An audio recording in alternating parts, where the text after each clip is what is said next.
Existe uma parte do seu cérebro que só se fortalece em um tipo muito específico de situação. Não quando você está motivado, não quando está inspirado, e muito menos quando tudo está confortável. Ela cresce quando você está cansado, quando sua mente quer parar, quando cada parte do seu corpo pede para desistir. E mesmo assim você continua. A maioria das pessoas acredita que disciplina nasce da motivação. Primeiro você se sente inspirado, depois age. Mas a neurociência mostra algo bem diferente. Na verdade, o cérebro muda justamente quando você faz aquilo que não quer fazer. Existe um tipo de esforço que ativa circuitos ligados ao autocontrole, à persistência e à tolerância ao desconforto. E quanto mais esses circuitos são ativados, mais fortes eles se tornam. Curiosamente, uma das pessoas que levou essa ideia ao extremo não veio de um laboratório. Veio do sofrimento. Um ex-militar que construiu uma mentalidade brutal baseada em uma regra simples: fazer coisas que odeia todos os dias. Mas será que existe realmente um mecanismo no cérebro que se fortalece com o esforço voluntário? Por que nossa mente tenta evitar tarefas difíceis o tempo todo? E será que existe mesmo uma barreira psicológica que nos faz parar muito antes do nosso verdadeiro limite? Para entender isso, primeiro precisamos voltar a uma pergunta fundamental. Por que o cérebro odeia esforço? Existe uma parte do seu cérebro que só cresce quando você faz algo que odeia. Não quando você está motivado. Não quando está inspirado. E definitivamente não quando tudo está confortável. Ela cresce quando você está cansado. Quando sua mente quer parar. Quando cada parte do seu corpo pede para desistir. E mesmo assim, você continua. A maioria das pessoas acredita que disciplina nasce da motivação. A ideia comum é simples. Primeiro você se sente motivado. E então age. Mas a neurociência mostra algo completamente diferente.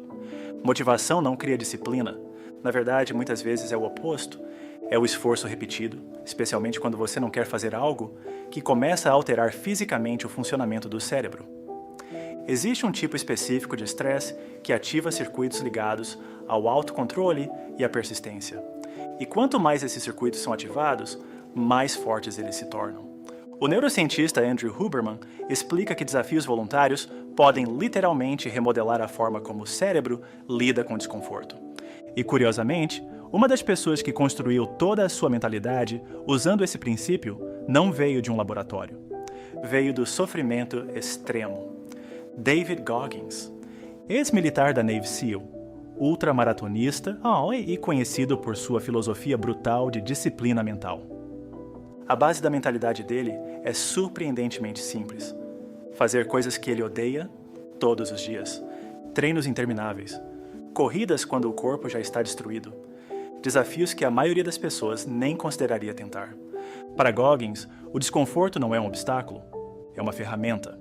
Ele acredita que a mente funciona como um músculo. Quanto mais atrito ela enfrenta, mais forte se torna. Mas aqui está a parte intrigante. Essa metáfora não é apenas motivacional. Ela tem base científica.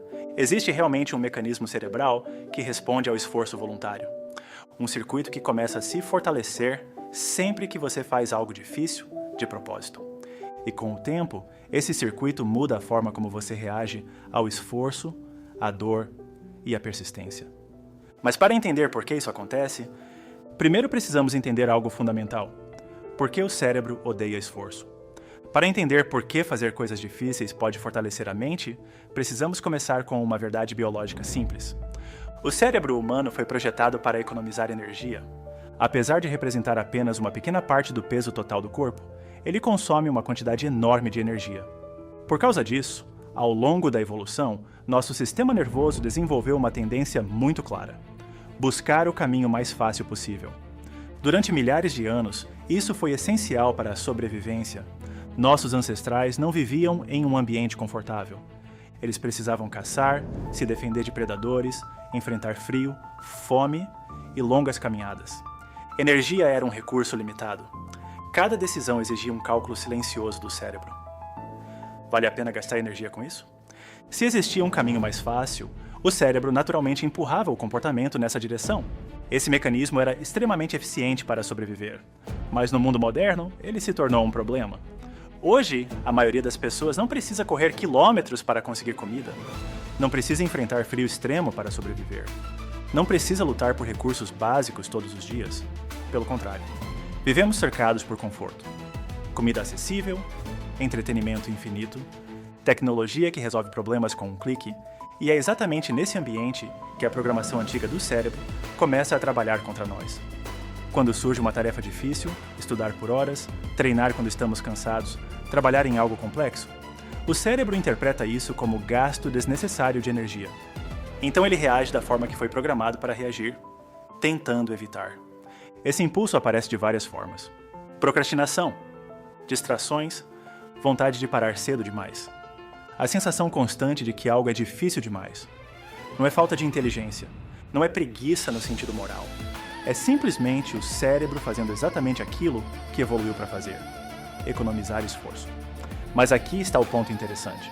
Quando uma pessoa decide enfrentar o esforço mesmo assim, algo diferente começa a acontecer dentro do cérebro.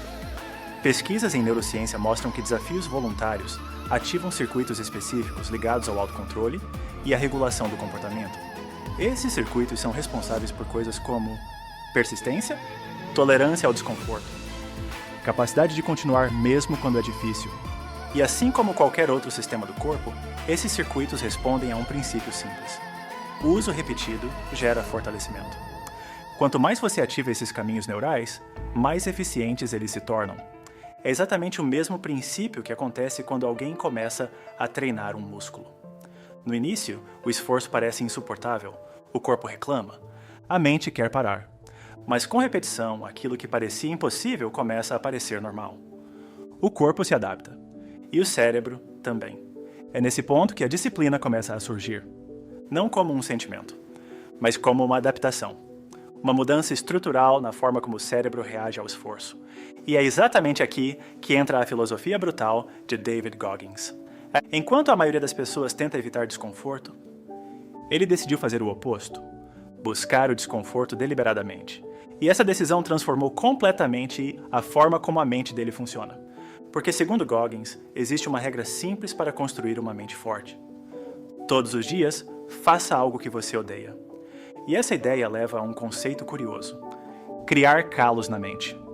A maioria das pessoas organiza a vida de forma muito simples. Elas fazem o que gostam e evitam o que é desconfortável. Treinam quando estão motivadas, trabalham melhor quando estão inspiradas, param quando algo começa a parecer difícil demais. David Goggins construiu sua mentalidade fazendo exatamente o oposto. Durante anos, ele criou uma regra pessoal extremamente simples: todos os dias, fazer algo que ele odeia. Não porque aquilo era agradável, mas porque o desconforto era exatamente o estímulo que treinava sua mente. Corridas longas quando o corpo já estava esgotado. Treinos adicionais quando o treino principal já tinha terminado. Desafios físicos que empurravam o corpo muito além do que parecia razoável. Para Goggins, cada momento de sofrimento era uma oportunidade de fortalecer algo invisível: a mente. Ele chama esse processo de criar calos na mente. Quando alguém trabalha muito com as mãos, levantando peso, carregando objetos ou treinando repetidamente, a pele começa a reagir ao atrito. No início surgem bolhas, dor, sensibilidade. Mas com repetição, a pele se adapta. Ela cria uma camada mais resistente, os calos. Depois disso, aquilo que antes causava dor passa a ser apenas parte do processo. Segundo Goggins, a mente funciona exatamente da mesma forma. O primeiro contato com o desconforto mental é intenso. A mente reclama. O corpo quer parar. Cada parte do cérebro tenta convencer você a desistir. Mas quando esse tipo de esforço é repetido muitas vezes, algo começa a mudar. O desconforto continua existindo, mas ele perde poder. A resistência mental aumenta, a tolerância ao esforço cresce, e aquilo que antes parecia insuportável começa a parecer apenas mais um desafio. É nesse ponto que surge outro conceito famoso da filosofia de Goggins: o limite dos 40%. Segundo ele, a maioria das pessoas acredita que chegou ao limite quando o esforço começa a ficar muito desconfortável, quando o corpo está cansado, quando a mente começa a duvidar, quando parece que não dá mais. Mas, de acordo com Goggins, nesse momento a pessoa está apenas em cerca de 40% da sua capacidade real. Os outros 60% estão escondidos atrás de uma barreira psicológica. Uma barreira criada pela forma como o cérebro interpreta esforço e dor. Essa barreira funciona como um mecanismo de proteção. O cérebro tenta impedir que você gaste energia demais. Ele cria sinais de fadiga antes do limite real do corpo. Ele gera vontade de parar. Ele cria dúvidas. Tudo isso para manter o organismo seguro. O problema é que, na maioria das vezes, as pessoas obedecem imediatamente a esses sinais. Elas param. E com o tempo, o cérebro aprende algo perigoso. Que desconforto significa desistência. Mas quando alguém continua mesmo assim, quando insiste um pouco além da vontade de parar, algo interessante começa a acontecer. O cérebro começa a recalibrar sua percepção de limite. Aquilo que parecia extremo passa a parecer administrável. Aquilo que parecia impossível começa a parecer possível. Isso nos leva ao ponto mais importante de toda essa história. Existe um motivo neurológico para esse processo. Um mecanismo real dentro do cérebro que responde diretamente ao esforço voluntário. E quando esse mecanismo é ativado repetidamente, uma parte específica do cérebro começa a se fortalecer. Agora chegamos ao ponto central de toda essa história. Se enfrentar desconforto muda a forma como pensamos, se repetir desafios difíceis fortalece a mente. Então, o que exatamente está acontecendo dentro do cérebro? A resposta está em um conjunto de circuitos ligados ao controle cognitivo. Esses circuitos são responsáveis por algo extremamente específico, a capacidade de continuar mesmo quando é difícil. Eles ajudam o cérebro a fazer algo que não é natural para ele. Ignorar o impulso imediato de parar. Quando você decide estudar mesmo cansado, quando termina um treino mesmo sem vontade, quando continua trabalhando em algo difícil em vez de buscar distração. É esse sistema que entra em ação. Ele funciona como um tipo de freio mental. Um mecanismo que permite que decisões de longo prazo vençam impulsos de curto prazo. E quanto mais esse sistema é ativado, mais eficiente ele se torna. Isso acontece por causa de algo chamado neuroplasticidade. O cérebro não é uma estrutura fixa. Ele muda constantemente em resposta ao que você faz repetidamente. Cada vez que um circuito neural é ativado, as conexões entre os neurônios envolvidos se fortalecem. Com o tempo, esses caminhos ficam mais rápidos, mais eficientes e mais fáceis de acessar. Em outras palavras, aquilo que antes exigia um enorme esforço mental começa a se tornar cada vez mais natural. É por isso que enfrentar desconforto repetidamente pode mudar profundamente a forma como alguém reage a desafios. No começo, tarefas difíceis parecem quase insuportáveis. A mente tenta evitar. O corpo resiste. O cérebro cria desculpas. Mas quando o desconforto é enfrentado várias vezes, algo muda. A sensação de ameaça diminui. O esforço continua existindo, mas deixa de parecer impossível. E isso altera completamente a percepção de limite. Aquilo que antes parecia extremo passa a parecer apenas parte da rotina. É assim que atletas de alto nível treinam suas mentes. É assim que militares desenvolvem resistência psicológica. E é assim que pessoas altamente disciplinadas constroem consistência ao longo dos anos. Não porque nasceram com uma mente diferente, mas porque treinaram repetidamente esses circuitos de controle. Treinaram a capacidade de continuar, mesmo quando não queriam. E ao fazer isso, o cérebro se adaptou. A disciplina, nesse sentido, não é apenas um traço de personalidade, ela é uma adaptação. Uma consequência direta daquilo que você pratica repetidamente. Se você pratica evitar esforço, o cérebro aprende a evitar esforço. Mas se você pratica enfrentar desconforto, o cérebro aprende a tolerá-lo. E com o tempo, algo curioso acontece. O sofrimento que antes parecia esmagador começa a perder força. Não porque ele desapareceu, mas porque sua mente ficou mais forte. Existe uma ideia muito popular sobre disciplina. A ideia de que pessoas disciplinadas simplesmente têm mais motivação. Que elas acordam inspiradas.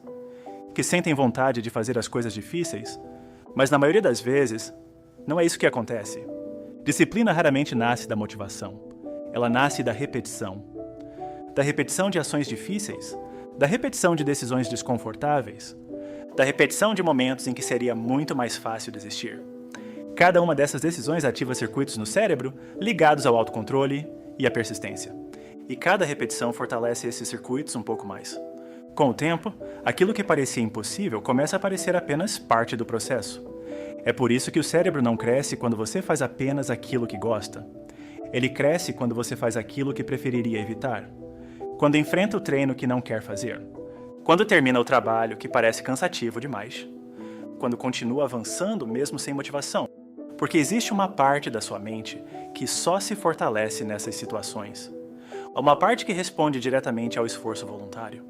Então, da próxima vez que algo parecer desconfortável, talvez aquilo não seja apenas dificuldade. Talvez seja exatamente o tipo de estímulo que o seu cérebro precisa. Porque existe uma parte da sua mente que só cresce quando você sofre.